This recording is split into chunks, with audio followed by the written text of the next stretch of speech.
3 দিনে 4 দিনে একটি রাউন্ড সিঁড়ির কাজ শেষ করার ফলাফল দেখাবো আজকের ভিডিওতে। আপনারা দেখছেন এই রাউন্ড সিঁড়িটির ধাপের হাইটগুলো 8 ইঞ্চি করা হয়েছে। কোনোটা ধাপ 7 ইঞ্চি, কোনোটা 8 ইঞ্চি, আবার কোথাও 6 ইঞ্চি। আমার কাছে এই মুহূর্তে স্টিল টেপ না থাকার কারণে আমি আপনাদেরকে ফিতা টেপ দিয়ে দেখানোর চেষ্টা করছি। এই যে দেখছেন এই ধাপগুলো 8 ইঞ্চি করা হয়েছে। তো একটি সিঁড়ির ধাপের হাইট যদি 8 ইঞ্চি হয়, তাহলে এই সিঁড়িটি দিয়ে মানুষ কিভাবে উঠানামা করবে এটা আমার বুঝে আসে না।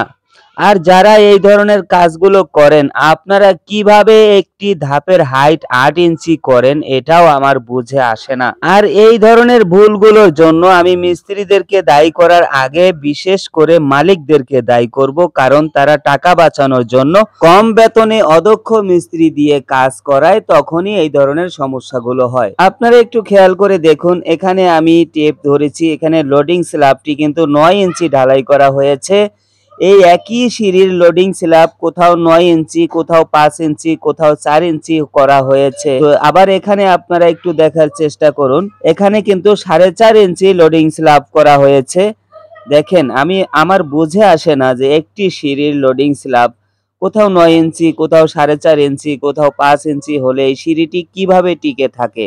তো যার কারণে এই সিঁড়িটি অনেক জায়গায় সমস্যা হয়েছে। এখন মালিক এটাকে ভেঙে আমাকে দিয়ে নতুন করে করাবে। তো এখানে দেখেন, এখানে কিন্তু লোডিং স্ল্যাবটি 4 ইঞ্চি করা হয়েছে। তো আশা করব আপনারা কিছু টাকা বাঁচানোর জন্য এই ধরনের ভুলগুলো করবেন না।